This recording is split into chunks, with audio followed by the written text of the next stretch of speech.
as a government is overrepresented when it comes to organizations owned by government.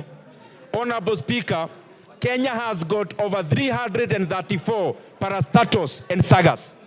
Honorable Speaker, we have started the route of rationalizing this area, Honorable Speaker, and in this supplementary budget, Honorable Speaker, we have denied 47 of them money for operations and maintenance, Honorable Speaker, because they are either duplicating service, Honorable Speaker, or they have been overtaken by events.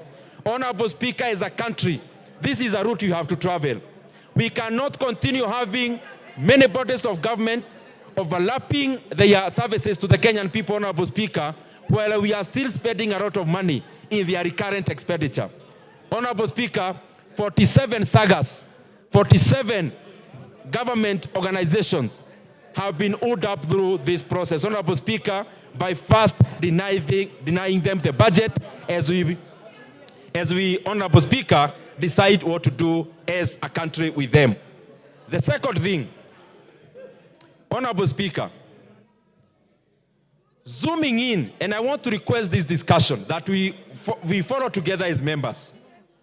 In a constituency like Suna West, in a constituency like North Hor, in a constituency like Baringo, Honorable Speaker, Baringo North, we have, for example, an engineer who represents the carer routes on the ground.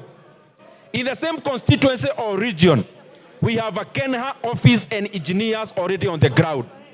In the same jurisdiction, we have Kura officers, Honorable Speaker, in the same ground. We have to ask ourselves very honest questions, Honorable Speaker. Do we need a Kera engineer, on top of that, a Kenha engineer, on top of that, a Kura engineer in Ronyejes, for example, Honorable Speaker? Can these roles be done by a singular office in the regions? Honorable Speaker, that will move us towards rationalizing the recurrent expenditure so that we can free up resources to go into development. In the water sector, Honorable Speaker, we have over 20 bodies in the water sector alone. Waterworks, over 10. There are other national bodies, Honorable Speaker. We have to look inwards, Honorable Speaker, and be very categorical. Do we need, as a country, to have 20 bodies dealing with water, for example, whereas each of them is having like $500 million Kenya shillings in recurrent, Honorable Speaker, doing the same job? Honorable Speaker, this is a question that in the midterm, we have to ask and critically evaluate whether we need these bodies or we need to condense them and therefore free up resources to go into the service of the Kenyan people. Honorable Speaker, I also now want to highlight some of the areas we never touched in terms of cutting their budgets or rationalizing. Honorable Speaker, I want to laud the corrective wisdom of this House. And Honorable Speaker, I request that the members get this very clearly. Whereas we have been cutting the budget to fit into the shoe properly, Honorable Speaker, there are some areas we as a House have said no to their cuts because we think they are critical to the Kenyan people who we represent. One of them, Honorable Speaker, the monies that had been allocated for the confirmation of the JSS interns, 18.7 billion Kenya shillings. Honorable Speaker, we did not approve any cut. The money is going appropriated so that we confirm our JSS interns, all the 46,000 of them, into permanent and pensionable terms. The second thing, Honorable Speaker, there are interns in our health sector. And Honorable Speaker, the interns in our health sector, we have also allocated Kenya shillings, 3.7 billion Kenya shillings, for them to be confirmed into permanent and pensionable terms because they deserve that, Honorable Speaker. Thirdly, Honorable Speaker, our economy is agrarian. Our economy is agricultural based. This is not a very good story, Honorable Speaker, because in economics, one of the areas to measure whether an economy is growing is when an economy has less and less of agriculture in the composition of GDP. In fact, one of the definitions of economic development, Honorable Speaker, because there is economic growth, there is economic development. In economic growth, those are the jargons we term as GDP and the rest, and GNP and the rest. But in the economic development side, Honorable Speaker, we define the economy both quantitatively and qualitatively. And one of the qualitative measures of whether an economy is a developed economy, it is an economy that has less than 10% of agriculture in the composition of GDP. Fortunately or unfortunately, Honorable Speaker, in Kenya, agriculture still accounts for over 18% of our GDP. And agriculture here, I mean the primary part of our production, Honorable Speaker, which is agriculture, forestry, mining, and fisheries. Honorable Speaker, but that is where we are now, and we need to do something on it, because 70% of our rural population are engaged in agriculture. And in that respect, Honorable Speaker, we have allocated Kenya shillings 7.5 billion into fertilizer subsidy. And the fertilizer subsidy, Honorable Speaker, will be for food crops and cash crops, Honorable Speaker. Coffee farmers can access that fertilizer. Maize farmers can access that fertilizer. Cotton farmers can access that fertilizer. There is no discrimination in regards to the kind of crop that our farmers are growing. Honorable Speaker, the second thing in regards to agriculture, we have allocated Kenya shillings, 3 billion shillings, into the coffee cherry revolving fund, Honorable Speaker.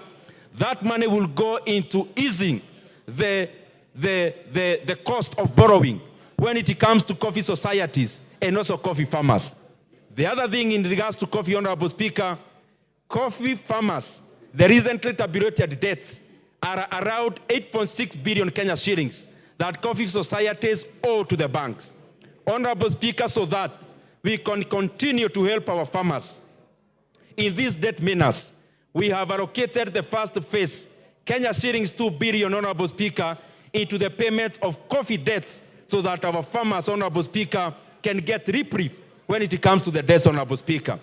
In the sugar sector, we have allocated around 700 million to 1 billion Kenya shillings, Honorable Speaker. One, to enhance in terms of payments of arrears of farmers, but also number two, Honorable Speaker, to increase the sucrose level, to increase the technology in the sugar sector. And I want to laud Honorable Motonga, Honorable Speaker, who is the chair for agriculture, because he has actually looked inwards into AFA to get resources to support our sugar farmers because they also deserve more. One, in terms of payments, but also number two, in terms of technology, so that we can enhance the payments of sugar cane, not just in terms of weight, but also in terms of sucrose level, Honorable Speaker. Honorable Speaker, the other thing we have done in the arena of agriculture is that we have allocated to new KCC Kenya shillings 1.5 billion Kenya shillings, Honorable Speaker, money that will go into defending the raw milk prices so that our farmers can get a net of 50 shillings per litre, Honorable Speaker, for raw milk, so that dairy farming can continue to be a profitable venture for our farmers, Honorable Speaker. Honorable Speaker, we have done much more in that arena. We have done much more in that arena, Honorable Speaker, because we believe agriculture is important for our economy. Honorable Speaker, when it comes to our security sector, the Maraga Task Force was given a mandate to go around the country, Honorable Speaker, to check how our security officers are living. But before I go to that, Honorable Speaker, before I go to that, let me just finish with agriculture first. I was to highlight one more critical issue. In the dairy sector, the Kenyan government has been having a program with the Polish government, where the GOK was to raise 5% of the funds, and the Poland government was to give us the remainder, so that we purchase coolers for our farmers. Honorable Speaker, out of the changes in governance in Poland, this has become a very long process for us to access the other funds on the other side. What we have done as government, what we have done as this House of Parliament, Honorable Speaker, is to allocate Kenya shillings 2 billion for outright purchase of coolers, Honorable Speaker, to be given to our farmers so that, Honorable Speaker, dairy farming can continue to be mechanized and enhanced. Going back to security, and I want to thank Honorable Tongoyo because he's very, very passionate about the sector. The Maraga Task Force, Honorable Speaker, went around the country and they reported to us the obvious, the truth that you all know, that our police officers are not remunerated enough, that our police officers live in standards that are subhuman. And Honorable Speaker, for us to move